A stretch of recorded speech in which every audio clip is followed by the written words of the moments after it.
Welcome to the Find My Catalyst podcast. We all have problems we're looking to solve, and we know that there are solutions out there, but we struggle with this. Well, how do we find the solution? Where does that nudge come from to help us take the next step and start solving tough problems?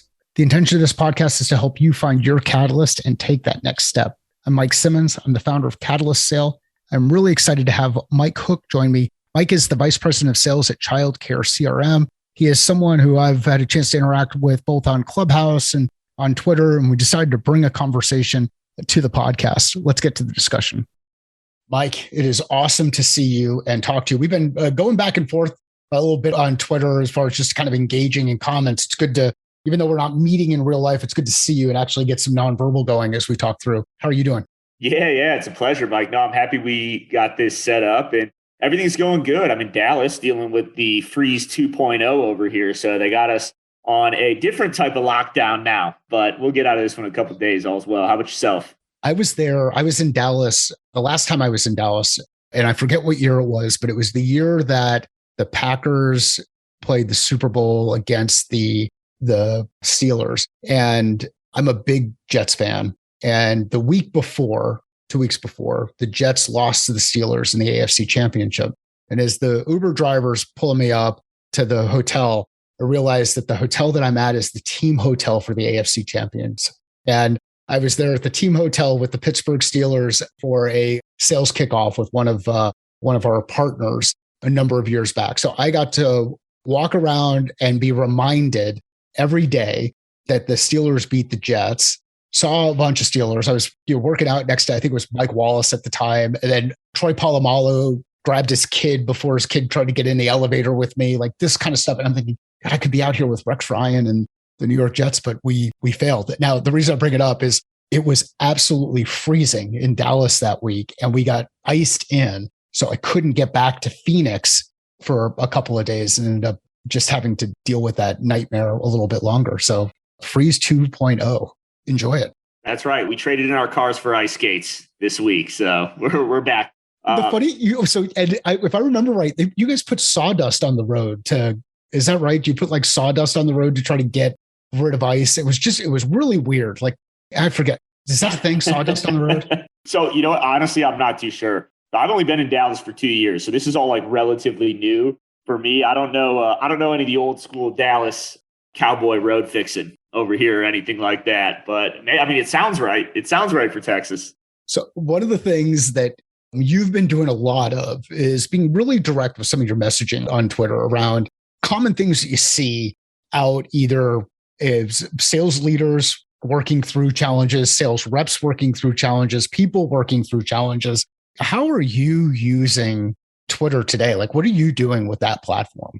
Yeah, well, I think first, like, to understand where it all comes from is there's always thought behind what I'm putting out there, but it's always thought based on experiences. So anything on Twitter, like where it comes from, anything on LinkedIn, where it comes from, is something that I'm either in the moment or have relatively recently experienced, or it's another experience I had before that's coming back up that I've got something on that we're revisiting. So, I think for me, I'm not good at like the posturing or like the fluffiness or anything like that. It's like, I'm just saying like, here's what it is. Here's how it's going. Here's my thoughts on it. But when it comes out of that, it's always, hey, I know that I'm not unique in what I'm experiencing. Some of the things are things that I'm experiencing individually. Some of them are, I'll be on calls with my team or my family or my friends, and it'll be things totally outside or not work related at all that'll just pull just that light bulb moment. You're like, oh man, you're telling me something, but I'm feeling it totally over here in a different area. So really it's become, for me, the way that I use it as a way to, one, obviously share and shine light on the fact that what we do in work, what we do in our life, these overlaps, there's really no more separation anymore in terms of the way that we feel about certain things that happen, right? You can have something happen at work and something happen in your personal life, two really different events, but the core feeling you have, the tenets of that are exactly the same: good, bad, indifference, passion, whatever it may be. And dealing with that is oftentimes difficult because, well, either we know what to do and we're emotional and don't do it, or we don't know what to do and we're floundering trying to figure it out. Sometimes we do know what to do, right? Like, and I think sales is a great example. oh, you're an experienced sales professional. You've been doing this for a really long time. Even CS, right? You could be the best CS person out there, enterprise accounts. You've been doing this forever. Fine it, whatever it may be, you're still going to slip up, right? So, I think really for me, where it started, where it's turned into it, and where it's going is I like talking about what's happening in my life and in the world and bringing that message out that's relevant to other people that I know are facing the same things, right? It's not like, oh, I try not to make it like, oh, it's about me. Oh, like, here's what I'm going through. Here's what I'm doing. Like, there's some of that always bleeds through, but it's about, oh, I had this experience. I can relate it to something else or something more holistic. Let me now bring that message out that hopefully is something that can resonate with somebody else going through something similar. It's a powerful way to do it because we all realize, as much as we worry about this and we can kind of get in our own way, we're not alone. We're not the only ones who have ever had these thoughts in our head around, I'm insecure, I can't do this, I have this self-doubt, I'm an imposter, whatever it is. Or we are involved in a discussion with a leader inside our organization, and the leader suggests that we take a certain approach, but it doesn't align with our values. And if we do take that approach, now we don't have integrity to self. So we've all dealt with this stuff, but nobody likes to talk about it in a constructive way that helps people say, you know what, you deal with it. You've dealt with it. We've dealt with it in different ways. Now you can do things and start moving forward. And I think that level of transparency, that level of authenticity helps create a higher level of integrity in the way that we work with each other. And that's for us to believe that business and life don't collide with each other is unrealistic because we're still dealing with human beings, both in business and in life. We're dealing with ourselves in business and life. Why do you think people struggle with this comfort in saying, I don't have to be somebody different at work than I am in my life because I can't be somebody different? Why do people struggle with that though? Ooh. Or do you think people struggle with it? I think there are a couple of things. There are a couple of things here as I'm kind of thinking through this. Well, I think there are people who don't necessarily struggle with what am I bringing to work? What am I not bringing to work? Like that's definitely part of it. Yep. But there are people who are saying like, here's who I am. My heart's on my sleeve. This is how I act. Love me or hate me. You're going to deal with me, which is all good in your personal life. But when you go to work and now your money gets affected and your livelihood gets affected, that person's not going to 180 and turn into this stiff tie wearing 3-piece suit buttoned up. I'm in an office, mum's the word, but they might be more quiet. They might be more throttled down in what they're doing because all of a sudden my money's on the line. I'm not safe from being fired. Not everyone will like me. I am polarizing. And there's nothing, by the way, there's nothing wrong with that because I do think, right, there is a level where you should always feel good bringing yourself to work. You should always feel good being yourself everywhere. But there are some conversations that are appropriate and not. Like if I went into the office as a 22-year-old talking about my weekends out partying till 4 a.m. and all the other stuff, right, that comes along with that, it's not going to be the most appropriate thing. Like my boss isn't going to be like, oh, this dude's definitely going places. He's doing all these things. So I think number one, there's how open, how comfortable are you being that open in your personal life? And how does that translate to the office? I think most people, and those are two really big extremes that I just said, I think most people find themselves in the middle where it's like, I am not totally comfortable being open and vulnerable with everybody about everything that's going on, but I am to a certain degree. And in that regards, it flows back and forth really well between work and personal life. So I think when you think about, the long tails are always going to be the extremes, right? We see it in everything. But when you look at the aggregate in the middle, I think now more than ever, you're finding this change of guard, right? Where before in the workplace, it was, you're going to work here for 40 years. You're going to come in, you work, you leave. It's 9 to 5. We're shutting off. There's nothing else. Well, social media has changed that perception, right? When we're all sharing and we're all on. It started with Facebook back in 2000, whenever Facebook started. It's become more and more and more and more a part of our everyday lives. Now we talk about social selling a lot and social relationships with our customers. So I think now more than ever, the reason that it's become so prevalent from before when it was, hey, I'm 9 to 5. This is my job's separate. This is how we operate. what we saw 40, 30, 20 years ago into now the last decade, really. Big techs come in, a lot of social media, a lot of networking. People are encouraged to do that.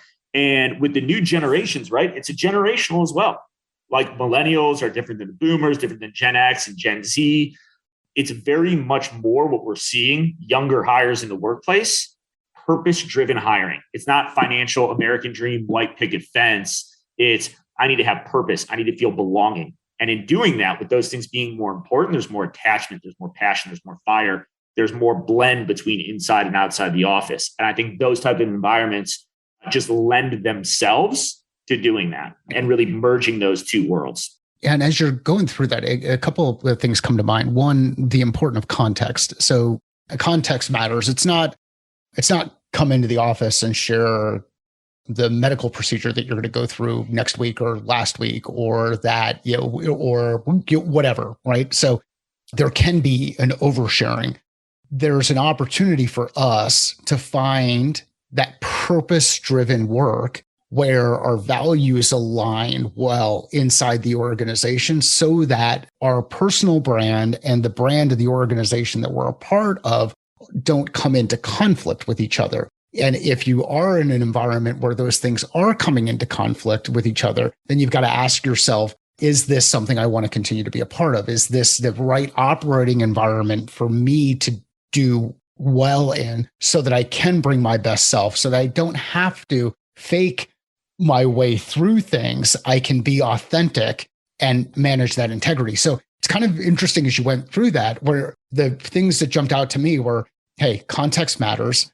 It doesn't mean that you've got to be, there's appropriate social skills that you should have. Those social skills apply in digital mediums. They apply in personal mediums. They apply inside individual organizations. We all have friends that we're going to be a little bit more open with than others inside that circle of friends, and then others. There's this like layers. I think of everybody, Shrek. Everybody likes, Shrek. He's an ogre. He's like an onion. He's got all these layers to him. We all have layers or concentric circles that we might work with as we go through this. So it's really powerful to think through that. So how do you go through? What's your practice for evaluating, hey, am I being true to myself? Am I working in a way that allows me to create that alignment? And how do you identify if things are not in that alignment? I wish I had a better answer for you on this, but for me, I have found the things that are important to me, right? And within that, like that's how I operate. So my value system is my value system no matter what. Like you mentioned it earlier. So like when you have to act outside those values, it's this integrity. So for me, you kind of hit on it earlier. Like there's no fluffy, great, deep answer for it. It's just like if I am starting to find a bunch of conflict, like Mike, if you and I were talking and doing something at work, right? And you're bringing something up and I'm like, no, I vehemently disagree with this. And I disagree with it at my core. Like you're saying that we should, I don't even know, what's a good example, right? You're saying, oh, let's just sign them up on a short-term contract, but the auto renews for a year. And I'd be like, that seems so messed up to me. Right. You're going to get grilled. And then the next thing, like, no, this isn't the right way to do it. That to me is like one of those things where I'm like, we are trying to do something wrong. I don't know anybody who's actually done that. It's just first example that popped in. But that type of information for me, like that type of conflict repeated over and over and over and over again is not going to sit right. The other thing too, I think that when you go deep in a conversation, like if you're curious and you start asking like, well, tell me more. What led you to that conclusion? How did you get there? Why are we doing it this way? If you spend some time to dig into someone's thought process, then you can paint that picture too. And you're like, oh, wait a second. This guy or this gal, they don't have it in the same place. It's not coming from the same place I'm coming from. So not really in depth, not really detailed, but it's kind of a gut feeling.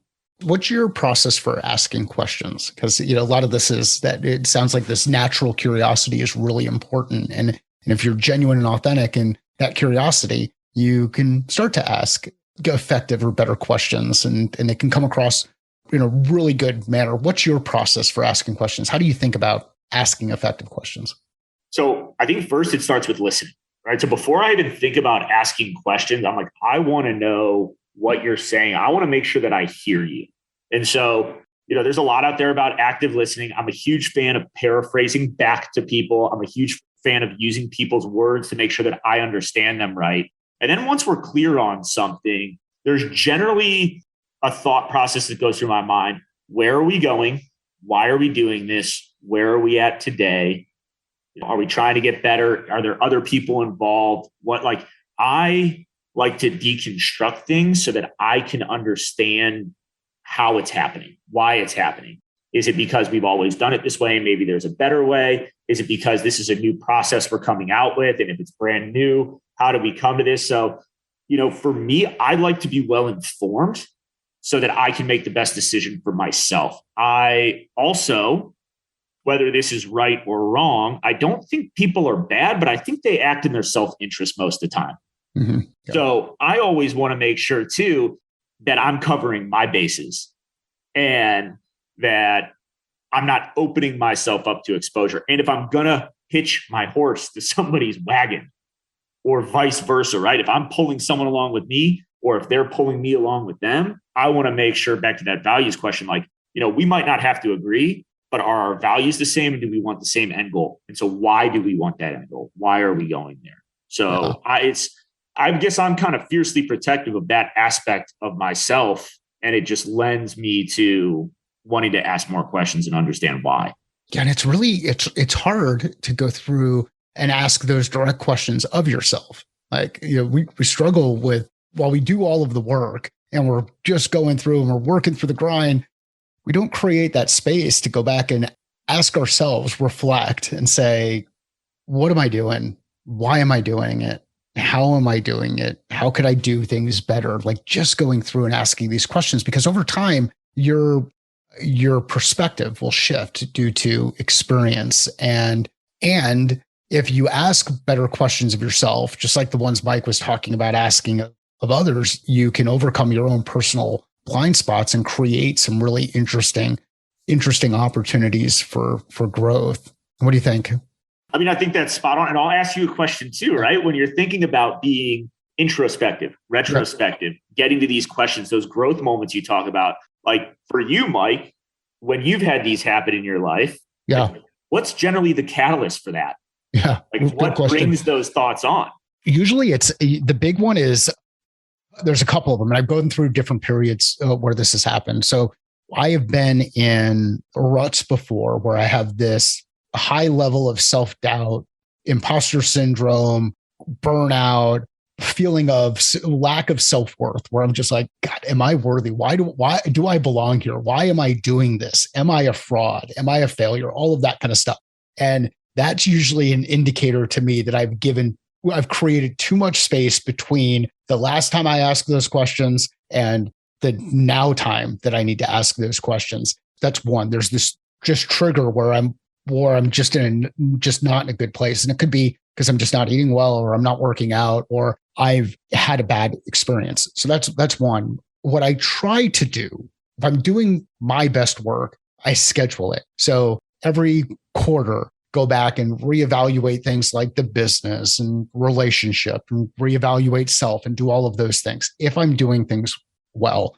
And then the third way that this will happen is if an event comes up. So there's a mastermind that I participated in back in January. Lee Cockrell holds one once a year. I think he's going to move into twice a year. I look at that as a personal retreat for me because I don't have the retreats that we used to do as a leadership team inside business, or sales kickoff meetings, or all of these other things that I would do historically as a sales leader. So those are my three big ones. One, something's gone horribly wrong and I'm not myself. Two, I've got it scheduled from a quarterly basis. Or three, there's an event that comes up and that creates that time and space. Those are reminders for me.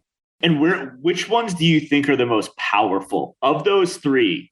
What are the ones that are the most powerful? The ones that really, for you, when they come up, it sends you into that mode, maybe not instantly, but the deepest dive into that mode, into that retrospection, into that review. For me, the best ones are the retreats. And that's why I'll continue to invest in those, because I get to be around other business leaders who are dealing with challenges that we all kind of deal with, but sometimes we don't know how to phrase it, or we use different words. those are the best ones for me. The quarterly ones can kind of feel like going through the motions and they can get deprioritized because of other things that are happening. The worst ones, though, are when I fall into that self-doubt period, because now it's like, hey, this, because they come on quick, right? So it could just be a 24-hour period where nothing significantly changed in that 24-hour period. But for whatever reason, all these demons are coming up. Yeah. So the best one for me are the retreats. The middle one are the quarterly ones, because I think they're important, but sometimes they get deprioritized or they get missed. And then the worst ones are the ones where life forces them on you. And I think this is so interesting. And I appreciate you doing that and kind of digging back in those with me, because I agree with those kind of tenets that you brought up, right? So when I go in, it's very similar like that. Whenever something is wrong or going bad in my life, if I'm feeling sorry for myself, and by the way, those feelings can happen when everything else externally looks gold, right? Absolutely. It could, on the surface, it could look like, oh, look at Mike, he's doing X and he's doing Y and he's doing Z and he's got all these things going for him. And inside, some tenet or some aspect of my life is crumbling. It's absolutely crumbling apart. And so that will force me to go in on that. Fortunately for me, there haven't been a lot of times when everything's fallen apart for me. There's always been one thing at least going well, but even that doesn't help. It's just like one less ball to juggle when you're going deep inside yourself. And so I think when you kind of pull that out, for me at least, those are the ones that force me the deepest and the hardest down. And those are also the times for me when I'm so focused on making sure that everything outside looks okay, because I'm doing so much work inside and so much introspection and so much review. And it really, it's hard. And that's kind of what, back to our earlier point too. Gosh, is it really hard to split our work and our life up now? And when these things go bad in our personal life, are we satisfied and safe enough in our work environment that we can withstand that?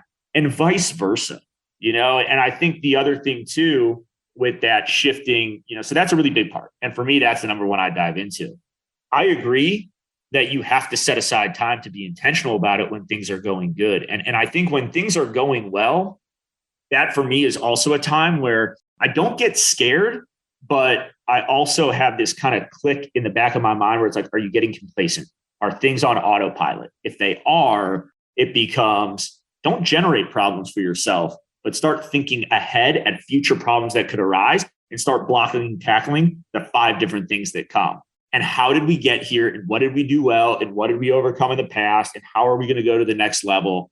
So I think that's a really great practice too. And then, guys like yourself, other content creators are great inspirations for me to do that aspirational type of thinking and reflection. So I think we're talking a lot about the same as far as the triggers for us, but I go way deeper when things go wrong or when things are struggling for me.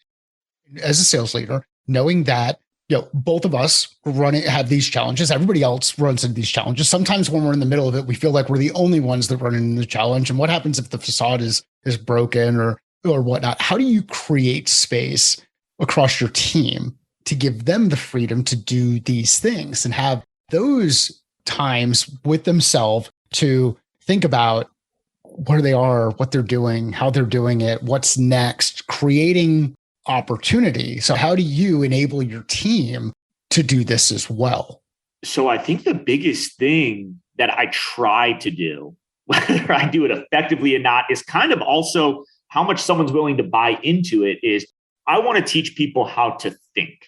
I want to teach people how to understand what's going on. So I'll give you an example that just happened earlier this week with one of my team members. We were about to go into a coaching session, him and I, into our weekly coaching session, one-on-one.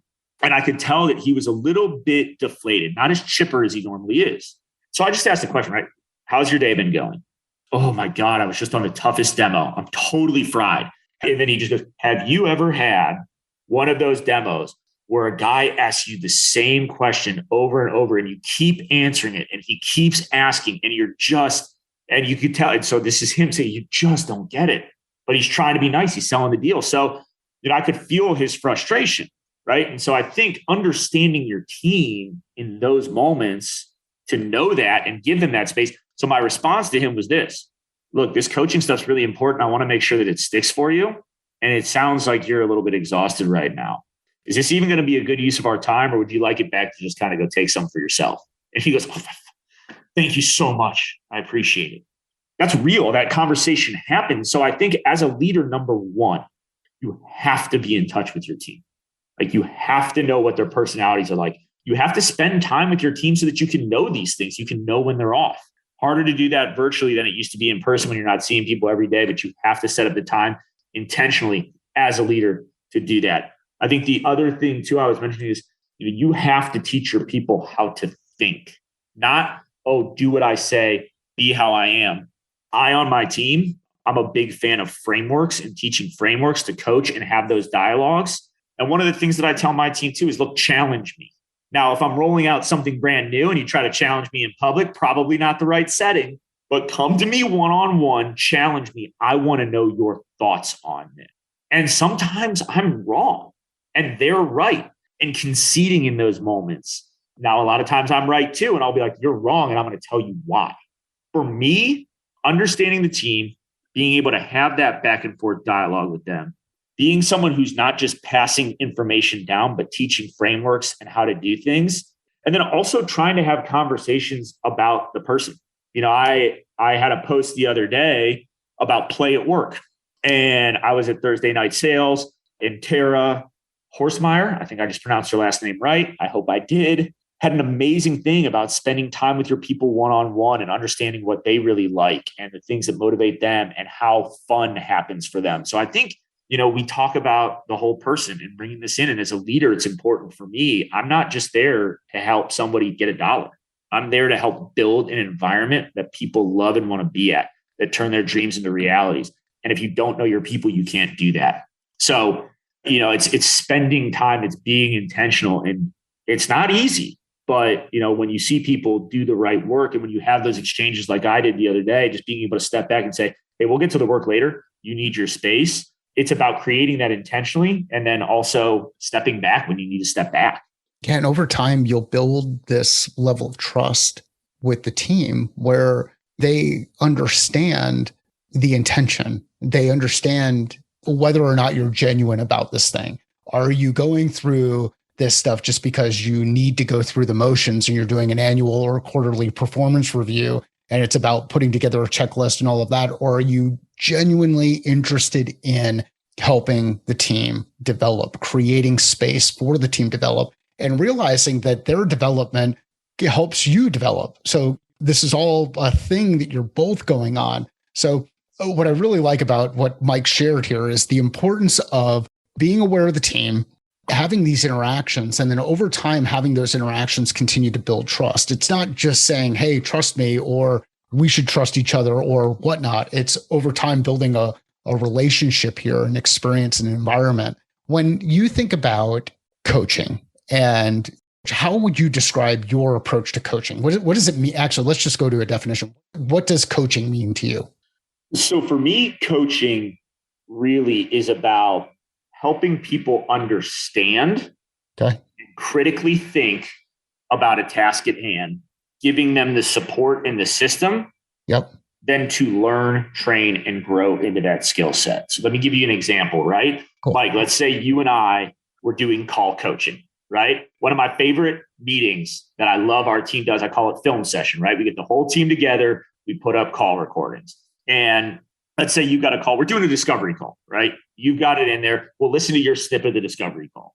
First question I'm going to ask, Mike, what do you think you could have done better? Okay, good. Yep. I want you to start thinking about your own call. I want you to be there. Now, what have I done before that? We've done our grading rubrics. We've done our sheets. We've done our trainings that show what good looks like. So even ahead of this, we built out the framework and the training. Now, training, not coaching, right? Training saying, this is how you do it. Here's the systems in place. Here's the support documents. Here's how you're going to, go about doing this effectively. Coaching, we step in. Mike, how would you have done something differently? Or Mike, what feedback would you give yourself? Okay. Now, this is that time to be curious. Sellers are going to be like, I could have gone deeper here. Okay. Tell me what deeper looks like. Yep. Now they're starting to come up with the answers themselves. This is a team exercise too. So, okay, feedback from the team.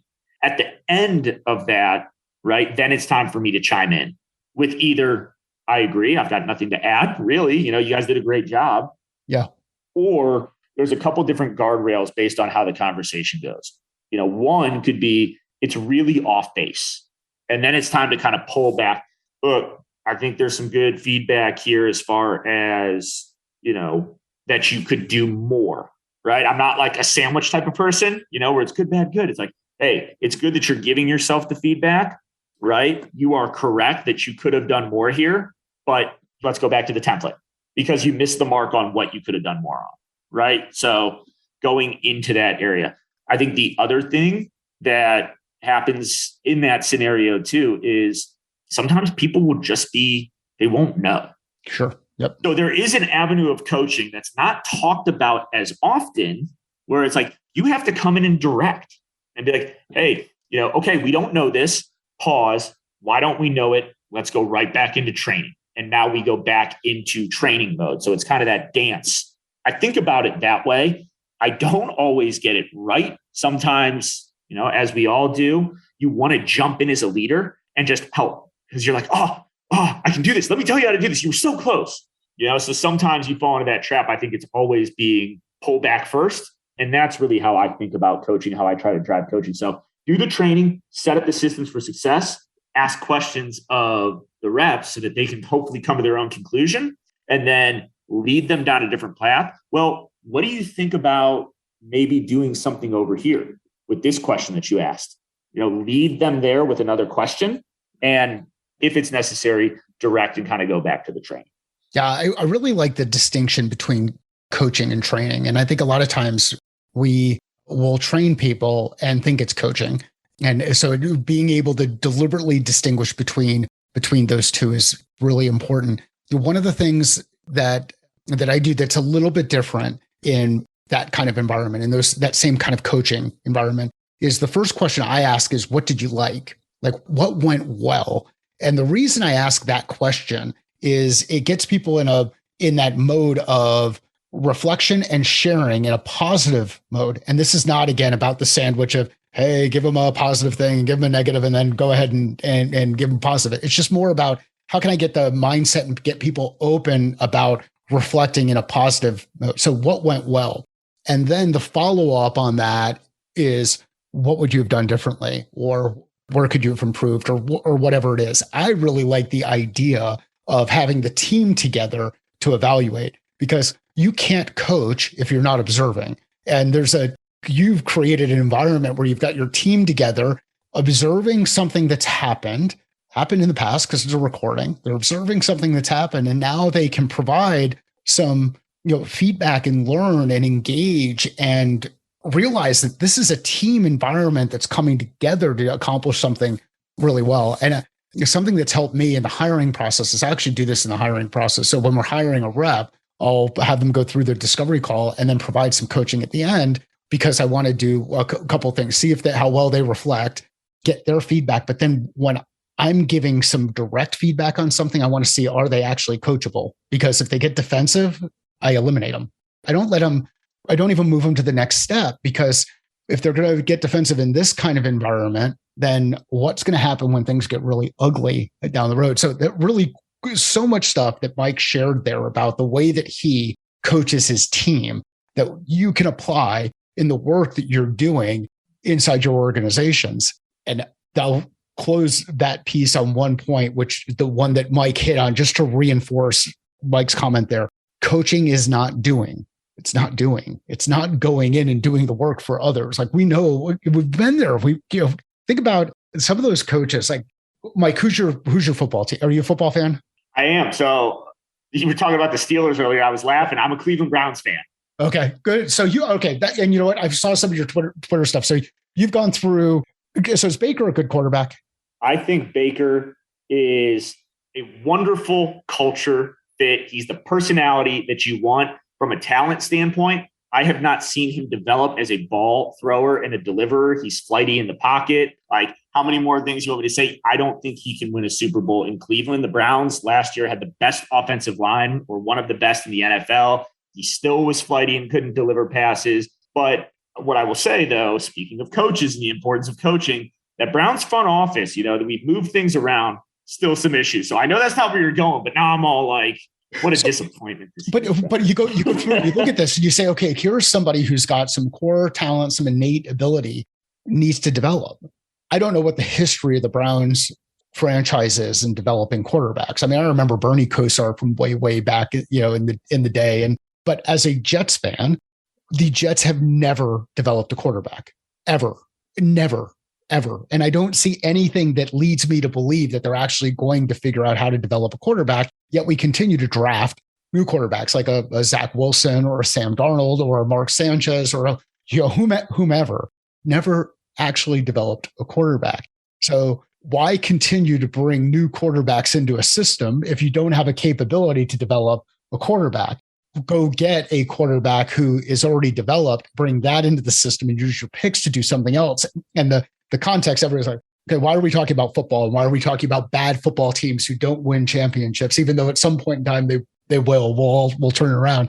Same thing happens to your team. Like, don't bring in a specialized rep inside your organization who's had an SDR, BDR, and passes things over to customer success after a deal is closed if your organization is set up to support a full funnel rep who needs to go out and hunt, needs to go bring business in, and needs to continue to manage the business because that's your stage. So that's the connection. But anyhow, I digress.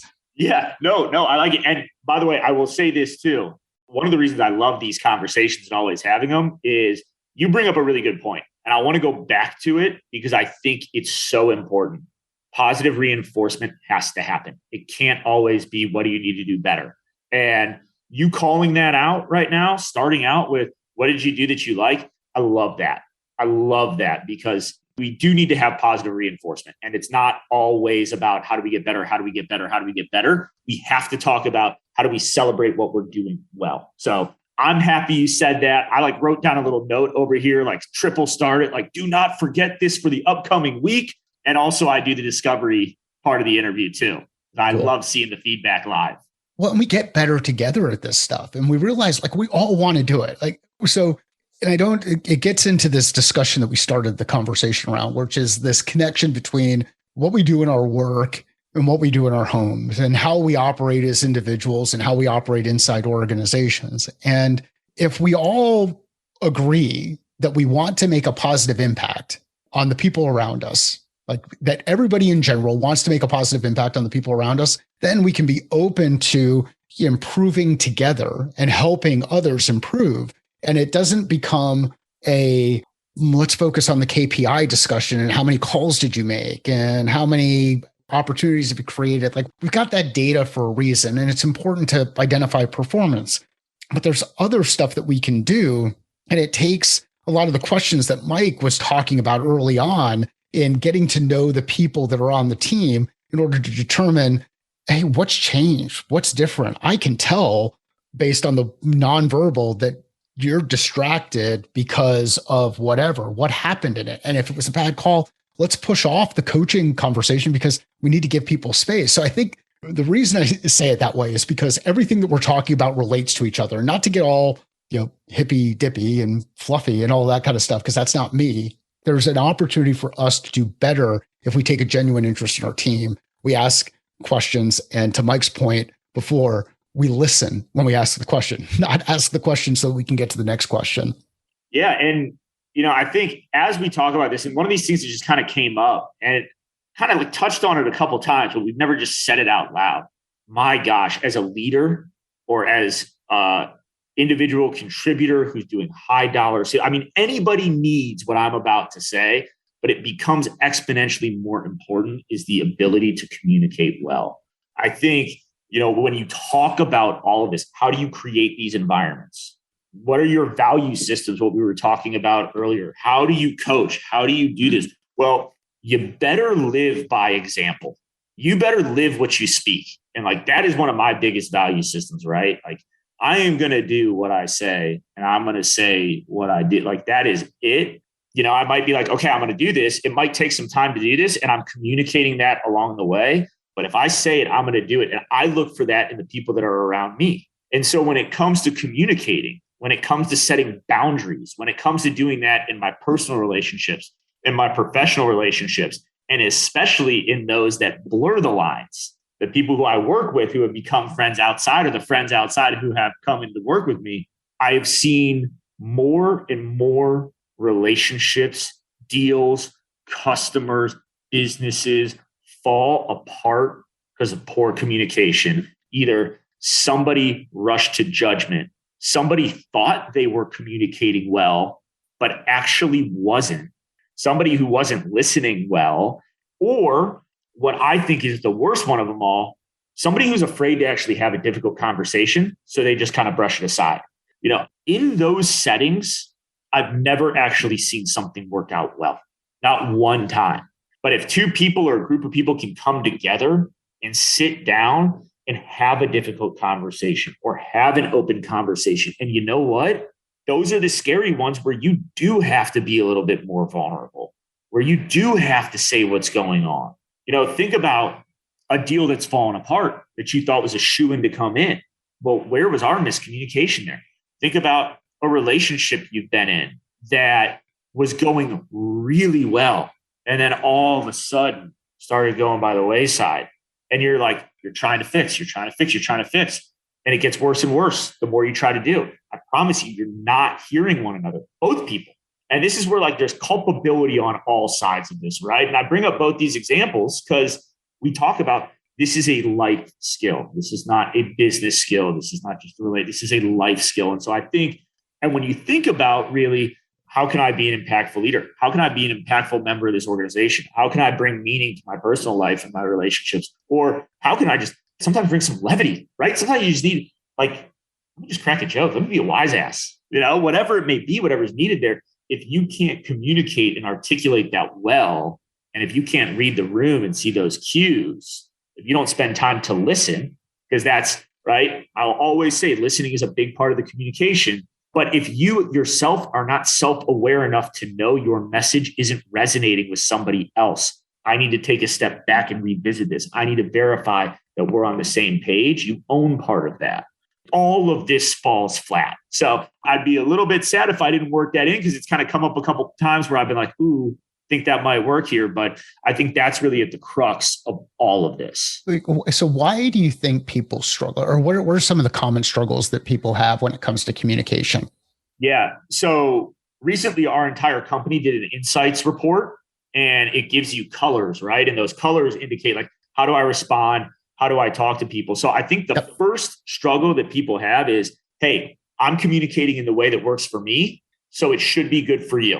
And I'm clear in what I mean, but we're not really cognizant of how the other person's receiving the information. We just take it at face value. They're exactly like we are. And the truth is, most people aren't, they're not. So I think number one is we as communicators need to be self-aware in who we're communicating to and being intentional in the message that we give. That's why so often when you're in really highly charged, highly emotional scenarios, the best thing that you can do is say, I need to take a step away, because neither of us we're not seeing each other eye to eye. It's causing more and more of this friction and not the healthy friction. So I think that's number one. Yeah. One of the, just on that one of the tools that's really helped me with that is Crystal Knows. And I think now that's what it was way back in the day. Now I think it's just Crystal. And that's the company that Drew had started. Their tagline was communicating with empathy, and they applied DISC as a way to improve communication. And I tend to be very direct. I like bullet points. I've worked with a lot of people who don't handle the direct nature as well. So I've got to be careful about how direct I'm being and how can I tone things up or tone things down depending on that kind of communication. And when you have frameworks, whether it's a color framework or something like DISC, you can evaluate things that aren't necessarily said. Are they operating differently? So really cool and important thing to highlight is the importance of being able to understand others are different than you And with that, that communication needs to, if you're communicating with them in the way that you want to be communicated to, the message might be getting lost. So really cool stuff. Thank you, Mike. What was the next one? So number one, and I think the other thing, like we don't always have color profiles, right? So sure. like if you can see someone clamming up or like you feel a lot of silence on the other end of the phone, maybe people are pensive, but if you're saying something, like nobody should be afraid. Now, does that make sense? Is the worst thing you could ever ask. So I wouldn't say do that. I am horrible at that. I ask those questions all the freaking time. That is not a good one. But taking a step back in a conversation where you're trying to deliver a message and calling yourself out, hey, I feel like I might be missing the mark. Am I? Like if you take ownership over that, or even if you move it in a different direction to lead into the conversation, right? Are you ready for feedback? Hey, we're about to have a really difficult conversation. That was something that I was taught after messages didn't resonate well a lot. When I would just go into a tough conversation, I'm like, because I'm good at this and I'm ready for it. So everybody else is too. That was an early career learning. I think number two is I'm going to go back to the listening aspect of it. Mm-hmm. I think, it takes two parties to really do the communication well. It's listening. Are you zoning out? Are you somewhere else? Do you not care about the message? If you're not listening, you're going to respond or reply in a way that might really miss the mark too. And so I think that kind of keys in on both angles. So it's like, you got to understand who you're talking to. You also have to be present in the conversation and make sure that you're listening. And then, I think the last thing when it comes to communication, we should always be intentional in the communication that we have.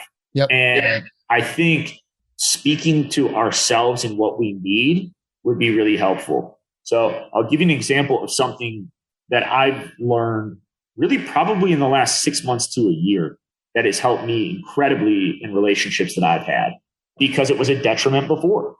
People would come to talk to me and my default is to fix. Okay. So people would come to me, they would talk, I would immediately go into how do we solve this? And when somebody's going through something either emotional or they're frustrated, they don't want to be fixed. And, come on, they don't? Right? I didn't know. I grew up fixing things. That was like my entire childhood, my teens. I grew up like it was, hey, I'm Mike, I've got a problem. Okay, let's go fix it. That's the mode that I would always go to. So people would come to me. It wasn't until, later in life, maybe the last 5 years, that people have come to me just to talk and be like, oh, hey, let's just talk about stuff, or I need to vent. So ingrained in me was always this, I'm going to fix. So now when those conversations happen, I've now gotten to a point where I'm better at understanding when people want to vent or not and knowing that, but also, for me, making sure that I hear people right, knowing that about myself, because I've got some good friends who have told me like, hey, this is not good. You should change this. You should work on this. I've been able to sit down in those moments when somebody calls me up either before or after they're done. Hey, do you just need to vent and talk right now and have me be here with you? Or are you trying to solve a problem? Do you need advice? Generally I'll now default to, if it's really heavy, really emotional stuff, I default to just sit in the moment with somebody. They don't need help. It's kind of that middle ground. So, I think the other part is just understanding that you own your response. You own your part in that conversation and, understanding that if I was in their shoes, what would I want? Sometimes it's just, I want to sit in this moment with a person that I care about or a person that I work with on a regular basis and just be fucking miserable. Is there a practice that you use to help improve clarity in communication? So anytime that I'm going to communicate, I try to understand, what do I want this person to feel? Yep. What is my intent in my communication? Why are we doing it? How are we going to do it? So I really like to line out my communication, and generally, and again, like this is more like I'm going to present out communication to the team, or I have a really difficult conversation to have. I think for me, doing that and understanding the full picture helps give me clarity in terms of the way that I speak. So it's really kind of working through that. I have done that enough if I have a difficult conversation where, like, if I need help, let's say I'm reaching out to someone because I need help or I need advice, I try to get clarity, but I might not always have it. So sometimes it's even opening up with that. Like, I don't exactly have clarity here. I need help. Or even I'll say it, I'll be like, look, I need you to just shut up for 10 minutes and I'm going to go off. But for the majority of it, right, it's what do I want this person to feel? What's the intent behind this? How am I delivering it? Why are we doing it? Am I crystal clear? What am I leaving out? And then generally I'll prepare ahead of time. It's like, all right, let me poke holes in my own argument. What questions are going to come up? So that is from like all the way from outbound messaging to difficult conversations to presenting internally. And then, as you get in a more relaxed setting, that tapers off and it goes down into sometimes that really level of like, hey, I need your advice. I don't know. And I'm not thinking about things clearly. And I need you to help me think about things clearly. So if you think about it as a full spectrum from like full on professionalism to maybe I need help, that's kind of where it slides down.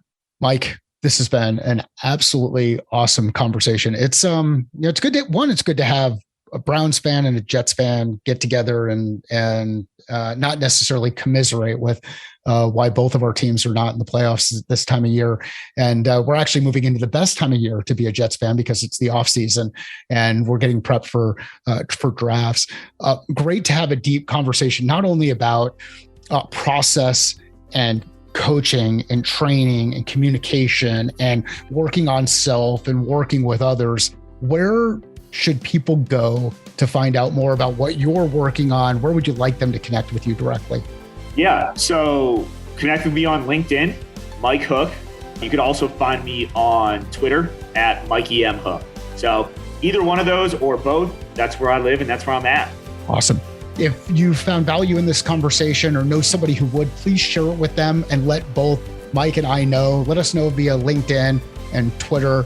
Sales is a thinking process. Life is a thinking process. Business is a thinking process. How are you thinking differently about your process?